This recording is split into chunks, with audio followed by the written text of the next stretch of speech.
మనం కీర్తనల గ్రంథం 144వ అధ్యాయము 15వ వచనం చదువుకున్నాం. ఇట్టి స్థితి కలవారు ధన్యులు, యెహోవా తమకు దేవుడిగా గల జనులు ధన్యులు.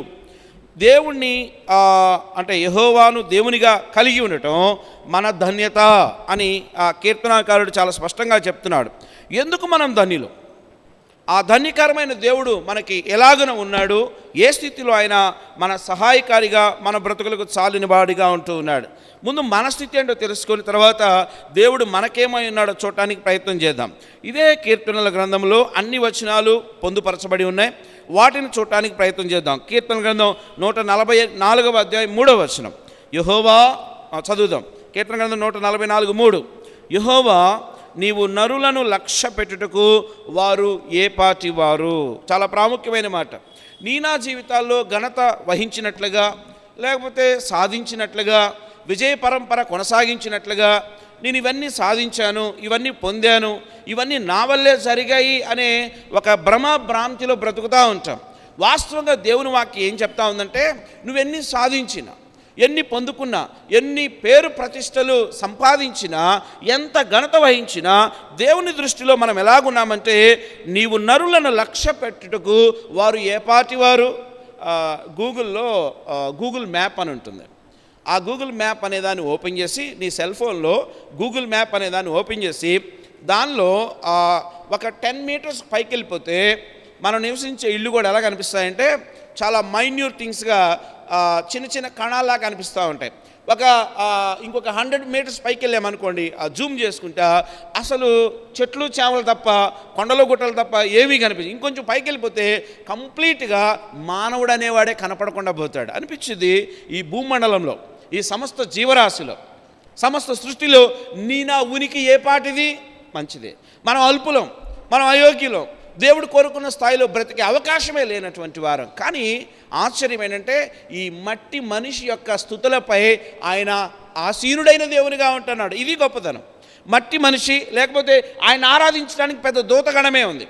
చేరూపులు కేరూపులు ఆయన్ని పరిశుద్ధుడు పరిశుద్ధుడు పరిశుద్ధుడని ప్రతిగానాలు చేస్తూ ఉన్న ఆ గానాల కన్నా వంకరపోయినా, బొంగు గొంతున్నా, లేకపోతే అసలు మన ఇంట్లో వాళ్ళే మన స్వరం వినడానికి ఇబ్బందిగా ఉండే ఈ స్వరంతో వచ్చి ఆరాధన ఆయన ఆగ్రాణించాలని కోరుకుంటా ఉన్నాడు. అంటే మనం ఒట్టివారమే, ఒట్టి ఊపిరి కలిగిన వారమే, ఎన్నికలైనటువంటి వారమే. కానీ మనకు ఆయన ఇచ్చిన ఘనత, మనకు ఆయన ఇచ్చిన విలువ, మనల్ని ఆయన సంరక్షించిన విధానం అద్భుతం అక్కడ ఉంది.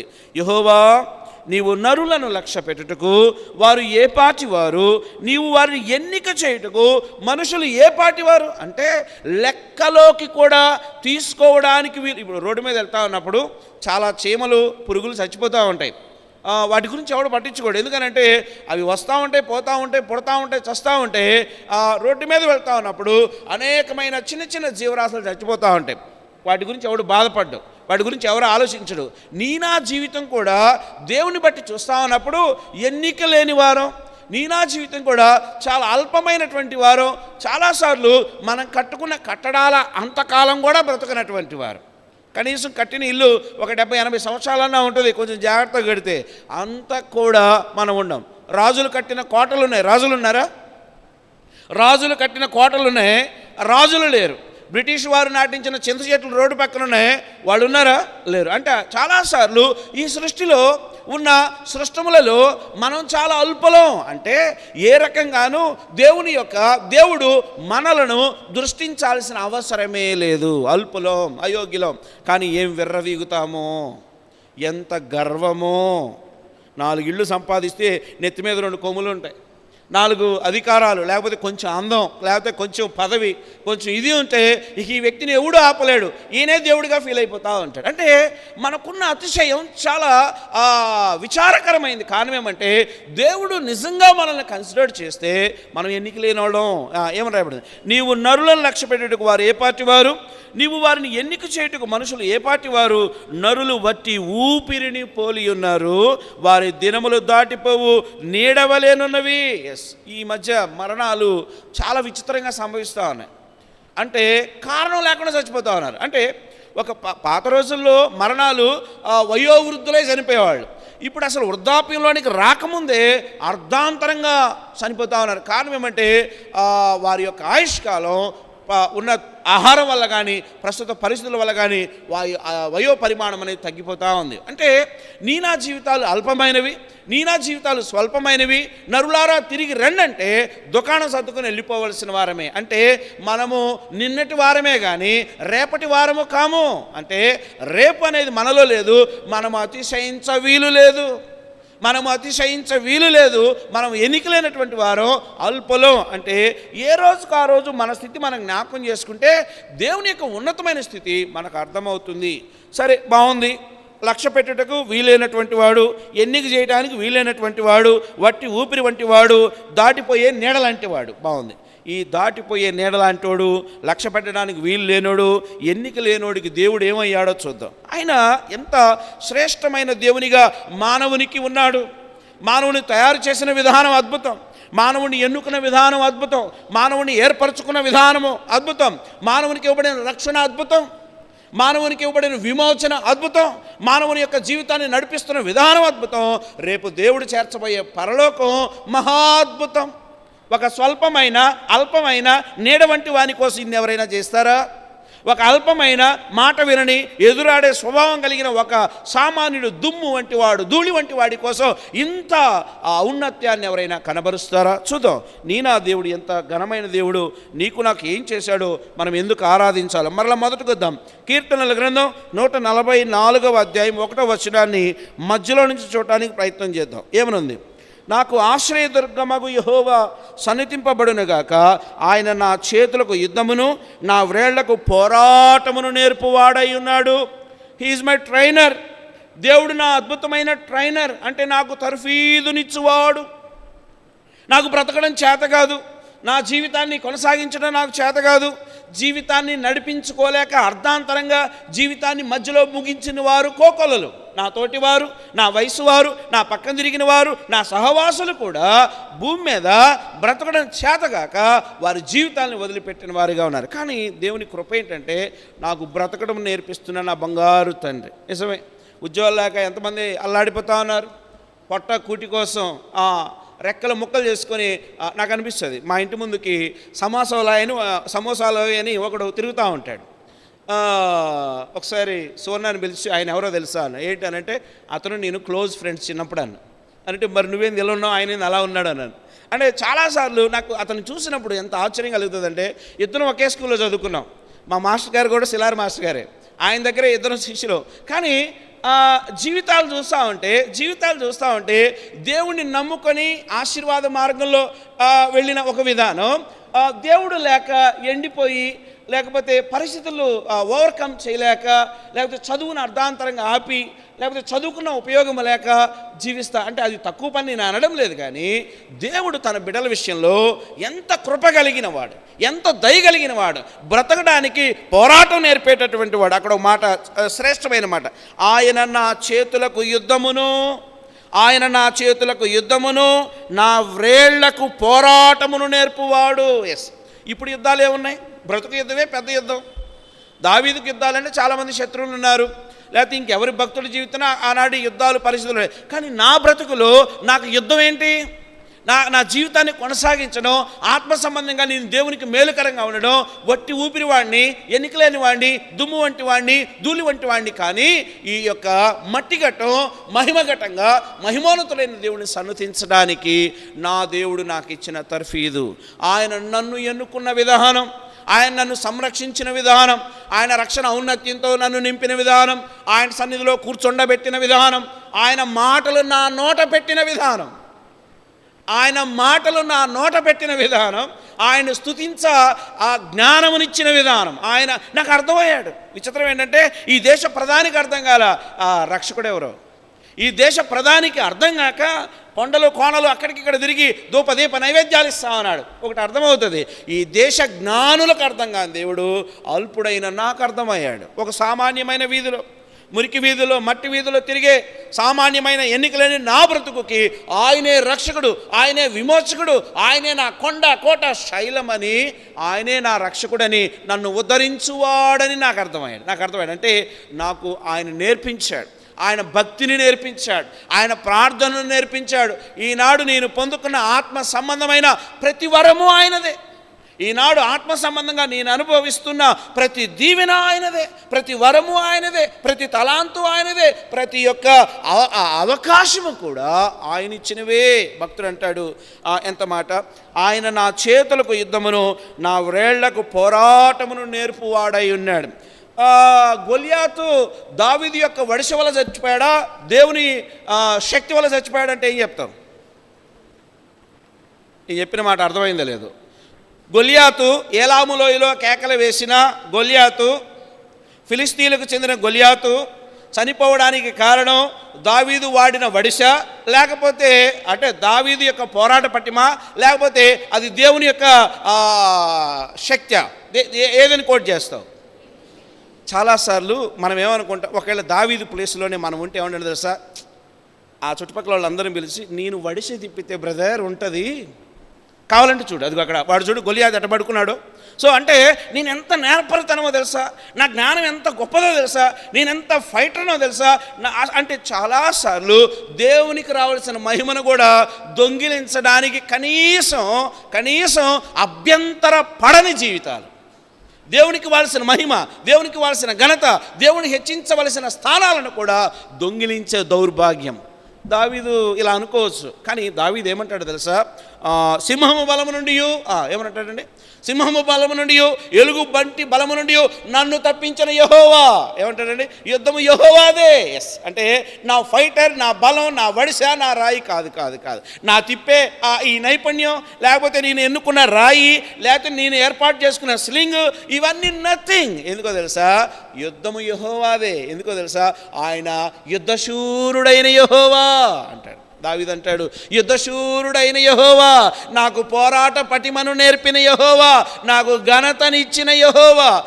వస్తా ఉంటే ఇలా పాడారంట, పాటలు పాడేవాడు సరిగా పాడాలా కదా. మేము కనుక ఇందాక వచ్చిన మార్చి వదిలేసినట్టుగా అక్కడ కూడా ఎవరో వెరైటీగా పాడతాను. ఏదంటే దావీదుకి ఏం పాడుతున్నారండి పాడేవాళ్ళు కోరస్, అక్కడ సౌలుకు 1000, దావీదుకి 10,000 స్తోత్రములు కలుగునుగాక.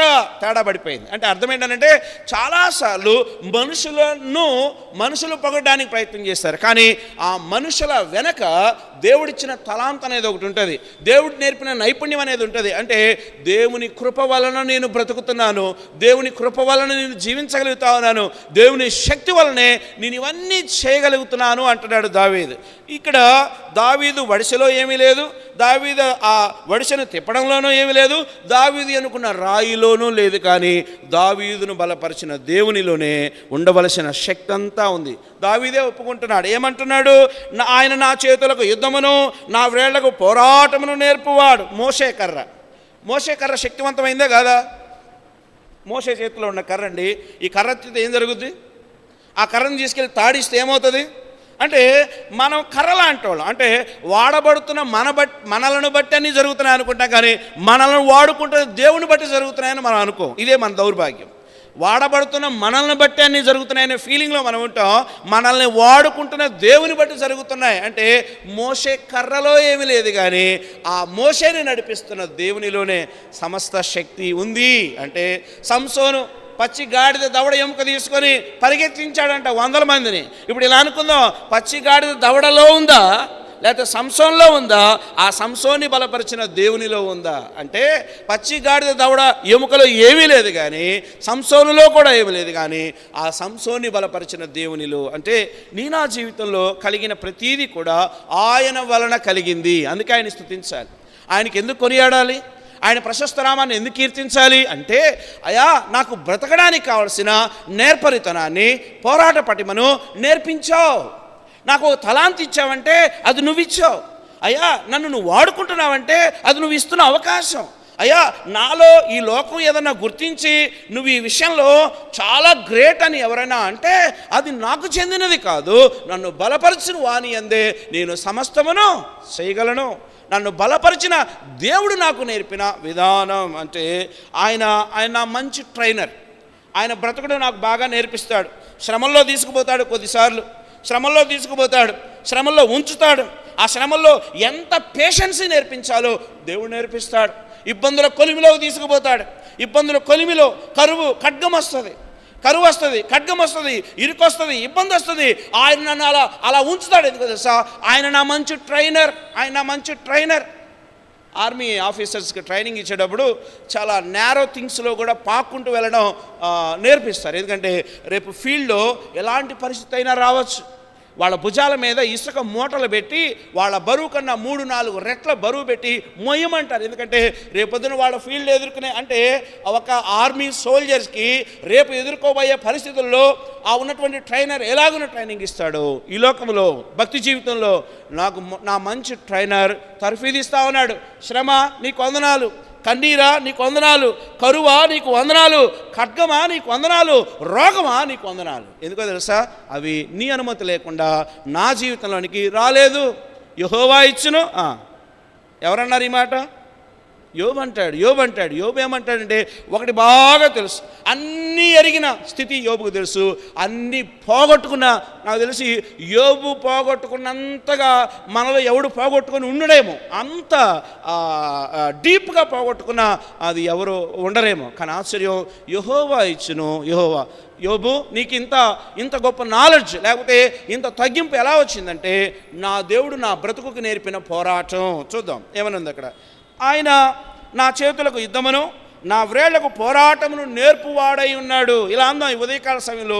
తండ్రి, బ్రతకడానికి కావలసిన నేర్పరితనం, చాతుర్యం లేకపోతే నైపుణ్యత నాకు అనుగ్రహించి 4 ముద్దలు తినగలిగే అవకాశం నాకు నా కుటుంబానికి ఇస్తున్నావు, నీకు వందనాలు అని ప్రభువుకు చెప్పాలి. రెండో మాట ముందుకు పోదాం. 2వ వచనం ఏమని రాయబడింది? ఆయన నా కృపానిధి. చాలా అద్భుతమైన మాట. స్టెడ్ ఫాస్ట్ లవ్ అని ఉంటుంది ఇంగ్లీష్లో. ఆయన నా కృపానిధి. నిధి అంటే ఏంటండి?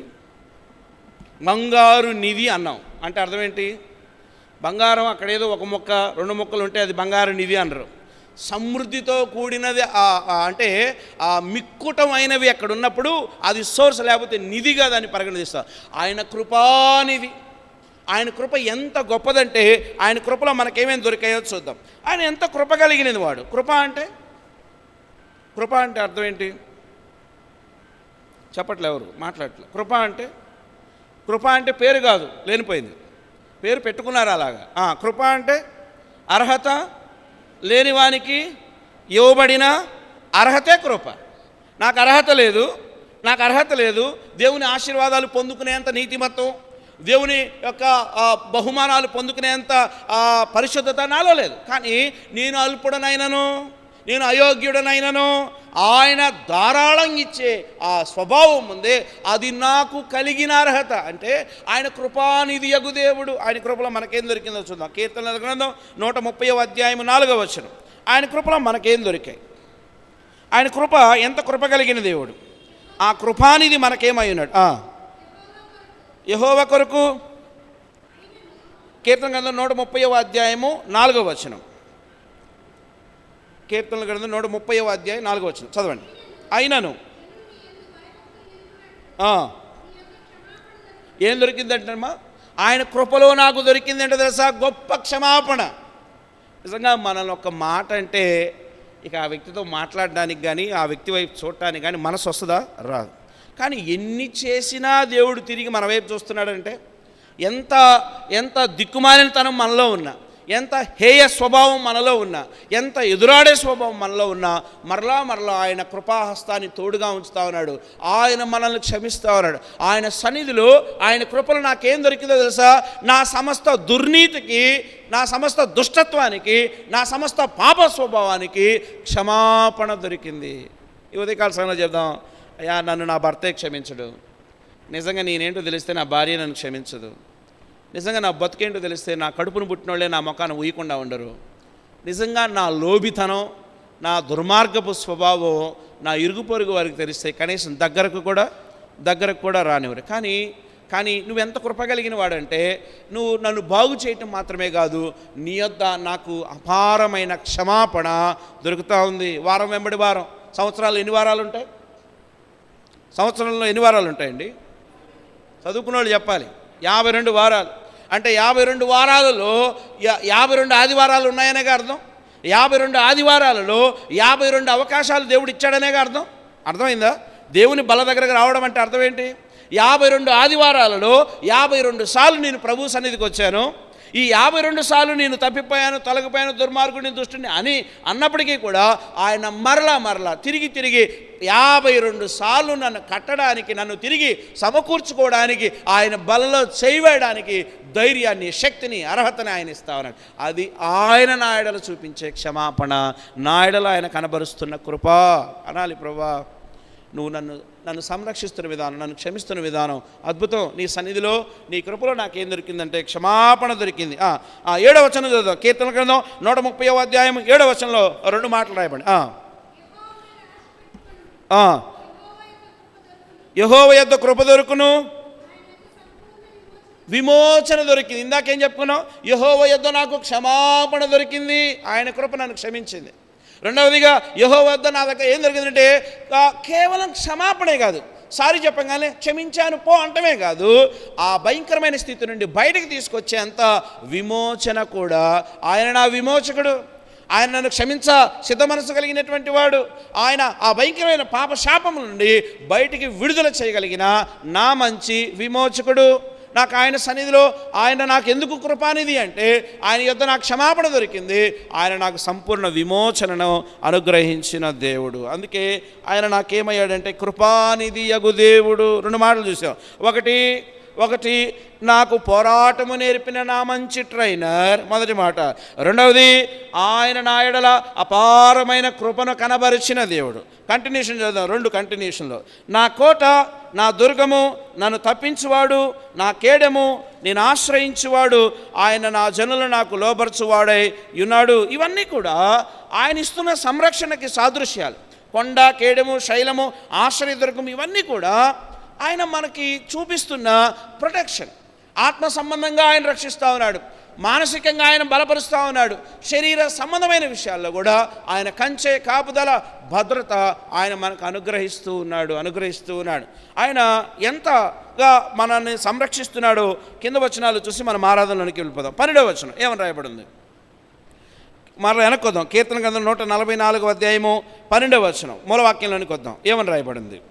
ఆయన మనల్ని ఎంత బాగా ఆయన మన కోట, మన కొండ, మన ఆశ్రయదుర్గము, మన కేడిమగా ఎలాగున మనల్ని సంరక్షిస్తున్నాడో చూద్దాం. 12వ వచనం, మా కుమారులు మా యవన కాలమందు ఎదిగిన మొక్కల వలె ఉన్నారు, మా కుమార్తెలు నగరునకై చెక్కిన మూల కమ్మముల వలె ఉన్నారు. ఇలా అనుకుందాం. నా బిడ్డల్ని, నా కుటుంబాన్ని ఆశీర్వదిస్తున్న విధానం. చాలామంది వచ్చి చెప్తా ఉంటారు, అన్నా మా పాపకి మెడిసిన్ సీట్ వచ్చిందని అంటే చాలా ఆనందం కలుగుతుంది. ఎందుకో తెలుసా? లోకంలో చాలామందికి సీట్లు రావచ్చు, కానీ ఒక దేవుని బిడ్డ ఆశీర్వదించబడితే, ఒక దేవుని బిడ్డ అందలం ఎక్కితే ఎంతోమందికి మేలు జరుగుతూ ఉంటుంది. ఇలా అనుకుందాం, నీ పిల్లలు ఆశీర్వాదకర మార్గాల్లో నడుస్తున్నారంటే ఆయన నీ కుటుంబాన్ని సంరక్షిస్తున్న విధానం. నీ కుటుంబాన్ని, నీ బిడ్డలు అచీవ్మెంట్స్ చాలా సాధిస్తూ ఉన్నారు. నీ పిల్లలు పాపంలో పడకుండా ఉన్నారు. ప్రైజ్ లార్డ్, దేవునికి వందనాలు. నీ పిల్లలు అచీవ్మెంట్ సాధిస్తూ ఉన్నారు, మంచి పొజిషన్స్లోకి వెళ్తున్నారు. ప్రైజ్ లార్డ్, దేవునికి వందనాలు. అంటే నా బిడ్డలను సంరక్షిస్తూ ఆయన నా పిల్లల్ని అంచెలంచెలుగా నా కుటుంబాన్ని దీవెనకరమైన మార్గంలో నడిపిస్తూ ఉన్నాడు. నా మంచి సంరక్షకుడు. నాకే కాదు నా బిడ్డల జీవితాల్లో కూడా ఆయన దేవుడై ఉన్నాడు. నాకే కాదు నా పిల్లలకు కూడా ఆయన కృపతోడుగా ఉంది. నాకే కాదు ఆయన నా పిల్లల భవిష్యత్తును కూడా చక్కగా తీర్చిదిద్దుతా ఉన్నాడు. ఎంత సంతోషం! తల్లిదండ్రులు గట్ట వాళ్ళు సాధించిన దానికన్నా వాళ్ళ పిల్లలు సాధించిన దానికి ఎక్కువ ఆనందపడతారట. వాళ్ళు సాధించిన దానికన్నా వాళ్ళ పిల్లలు ఎక్కువ సాధించినప్పుడు వీళ్ళలో కలిగే ఆనందం అంతా ఇంత కాదు. ఇది ఎవరి వల్ల జరిగింది? మన బిడ్డలు యెరూషలేము నగరకే చెక్కబడిన మూల కంబాల వలె ఆత్మ సౌందర్యంతో ఉంటున్నారంటే దేవుని కృప. వందనాలు చెప్పాలి. ప్రభువా, నా బిడ్డల్ని మీరెంత బాగా కోటగా, కొండగా, శైలముగా నా పిల్లలు అంచెలంచెలుగా ఎదుగుతూ ఉన్నారు, మంచి ఉద్యోగాలు సాధిస్తూ ఉన్నారు, మంచి పొజిషన్లో ఉన్నారు. ప్రభువా, ఇది నీ కృప. నా తెలివితేటలు కాదు, నా పెంపకం కాదు, నేను వాళ్ళకి పెట్టిన మసూరా బియ్యం కాదు, జీడిపప్పు ఉప్మా అంతకనే కాదు. అయ్యా, కేవలం నీ కృప, నీ యొక్క ఆశీర్వాదం. నా బిడ్డలు నీలో ఎలా ఉన్నారట? మా కుమారులు యవన కాలంలో ఎదిగిన మొక్కలు. నా పిల్లలు నా మాట వింటే, ఎదిగిన కొడుకు మాట వింటే ఎంత దీవెనకరం, ఎదిగిన బిడ్డలు మాట వింటే ఎంత ఆశీర్వాదకరం. అంటే ఇలాగా కూడా దేవుడు సంరక్షిస్తున్నాడు. ఇది ఒకటి, నా కుటుంబాన్ని సంరక్షిస్తున్న దేవుడు. 13వ వచనం ఏమని రాయబడింది? 13 కీర్తన గ్రంథం మా కొట్లు నింపబడి పలు విధములైన ద్రవ్యములకు నిధులుగా ఉన్నవి. మా గొర్రెలు 1000 కొలదిగాను 10,000 కొలదిగాను మా గడ్డి బెళ్ళలో పిల్లలు వేయి. ఇది నీ ఇంటి సమృద్ధి గురించి చెప్పబడిన మాట. ఒకటి, ఆయన నీ కుటుంబాన్ని సంరక్షిస్తున్నాడు. రెండవది, ప్రతి అవసరతలో నువ్వెవరి దగ్గరికి వెళ్ళి చేయి చాచకుండా నువ్వు ఇచ్చువాడుగా నిన్ను చేశాడు. నువ్వు ఇచ్చువాడవే కానీ అడుక్కునే స్థితిలో నిన్ను ఉంచలా. నీ కొట్లను నింపుతా ఉన్నాడు, నీ ధననిధిని నింపుతా ఉన్నాడు. నీ చేతుల కష్టార్జితాన్ని నీవు అనుభవించదవు, నీ పిల్లలను నీవు చూచెదవు. ఇశ్రాయేలు మీద సమాధానం ఉండునుగాక. ఎవరి వల్ల ఆ మాట స్టార్టింగ్లో ఉండదు. యెహోవా వలన దీవించబడిన వాడు ఇలాగును, యెహోవా యందు భయభక్తులు గలవాడు ఇలాగును దీవించబడతాడు. ఎలాగా? ఫలించు ద్రాక్షవల్లి వలె భార్య, భోజనము బల్ల చుట్టూ ఉన్న మొక్కల వలె పిల్లలు. అంటే అంచెలంచెలుగా కలిగే ఆశీర్వాదం నా మంచి సంరక్షకుని వల్ల నాకు దొరికింది. ఒకటి, ఆయన నా కుటుంబాన్ని సంరక్షిస్తున్నాడు. రెండు, నా అవసరాలను తీరుస్తా ఉన్నాడు. నా ఇల్లు ఈ రోజున నలుగురికి పెట్టే స్థితిలో ఉంది అంటే నా చేతి కష్టార్జితాన్ని, నా కొట్లను నింపుతున్న నా మంచి దేవుడు. ముందుకు పోదాం. 14వ వచనం ఏమని రాయబడింది? 14 కీర్తన గ్రంథం 144:14. మా ఎడ్లు గొప్ప బరువులు మోయగలవి, మా వీధులలో చొరబాటు అయినను ఉరుకులెత్తుట అయినను లేదు. ఇది ఇంగ్లీష్లో వేరుగా, అంటే కొంచెం డిఫరెంట్ మోడ్లో ఉంది. ఫెయిల్యూర్ ఇన్ బేరింగ్ అంటే అర్థం ఏంటంటే వైఫల్యం లేదు. అంటే నేను సాధించే ఫలాలని పొందే విషయంలో వైఫల్యం లేదు అని ఉంటుంది. ఫెయిల్యూర్ ఇన్ బేరింగ్ అనే మాట కనిపిస్తూ ఉంటుంది. అంటే నా జీవితంలో కంగారు లేదు, యాంగ్జైటీ లేదు, ఉద్రిక్త పరిస్థితులు లేవు.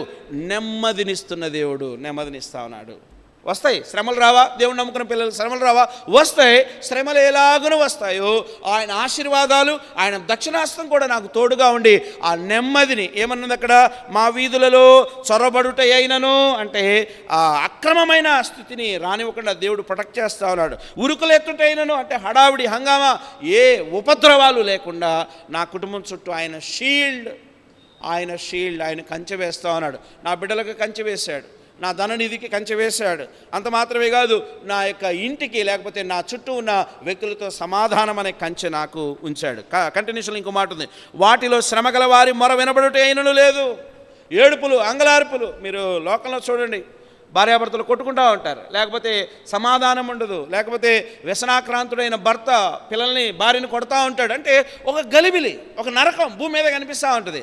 కానీ దేవుని నమ్ముకున్న మన కుటుంబాల్లో శాంతి సమాధానాలను స్థాపించింది దేవుడే, ఐక్యతను స్థాపించింది దేవుడే, ఏకత్వాన్ని స్థాపించింది దేవుడే. అంటే వారి శ్రమ గలవారి మొర వినబడుట అయినను లేదు. ఇట్టి స్థితి గలవారు ధన్యులు, యెహోవా తమకు దేవుడుగా గల జనులు ధన్యులు. ఈ ఉదయకాల సమయంలో చెప్దాం, యెహోవాను దేవునిగా కలిగిన జనులు ధన్యులు. ఎందుకో తెలుసా? నేను వట్టి ఊపిరి వంటి వాడినైనా, ఎన్నిక లేనివాడినైనా, అయ్యా నా చేతులకు పోరాటము నేర్పినవాడు, నాకు బ్రతుకు పోరాటము నేర్పినవాడు. మొదటి మాట. రెండవది, నా కృపానిధియగు దేవుడు, నాకు క్షమాపణ ఇచ్చిన దేవుడు, నాకు విమోచన ఇచ్చిన దేవుడు, నన్ను అంటగట్టిన దేవుడు. మూడవదిగా, నన్ను సంరక్షిస్తున్న దేవుడు, నా పిల్లలను సంరక్షిస్తున్న దేవుడు, నా ధననిధులను నింపుతున్నటువంటి దేవుడు, నా ఇంట్లో గలిబిలి లేకుండా చేసిన దేవుడు, నా శ్రమ కేకలు అరుపులు లేకుండా నాకు నెమ్మది స్థితిని దయచేసిన దేవుడు. ఇంత గొప్పగా సంరక్షించిన నా బంగారు తండ్రికి నేనేమి చిరుణం తీర్చుకొనలను? నా రక్షణ పాత్రను చేయబోని కొద్ది స్తుతి ఆరాధన నజరేయుడైన యేసుక్రీస్తు వారి పరిశుద్ధ పాదముల వద్ద సమర్పిస్తున్నాను తండ్రి అని చెప్పడమే ఆరాధన. చివరి వచనం చూసుకుని ఆరాధనలోకి వెళ్ళిపోదాం. కీర్తన గ్రంథం 144:15. ఇట్టి స్థితి గలవారు ధన్యులు, యెహోవా తమకు దేవుడుగా గల జనులు ధన్యులు. కళ్ళు మూసుకుందాం, తలలు వంచుదాం, జ్ఞాపకం చేసుకుందాం. ప్రభు మనలను, మన కుటుంబాలను, మన బిడ్డలను సంరక్షిస్తున్న విధానం ఇవన్నీ మన వలన కలగలేదు. కారణం, మనం నరులను లక్ష్య పెట్టుటకు ఏ పాటివారం, ఎన్నిక చేయడానికి మనుషులు ఏ పాటివారు, వట్టి ఊపిరి వంటి వారు, దాటిపోయిన నీడ వంటి వారే. కానీ దేవుడే మనకి పోరాటం నేర్పినవాడు. అంత మాత్రమే ఆయన కృపానిధియగు దేవుడు, ఆయన సంరక్షకుడైన దేవుడు, గొప్ప స్థితిని అనుగ్రహించిన దేవుడు. కళ్ళు మూసుకుందాం.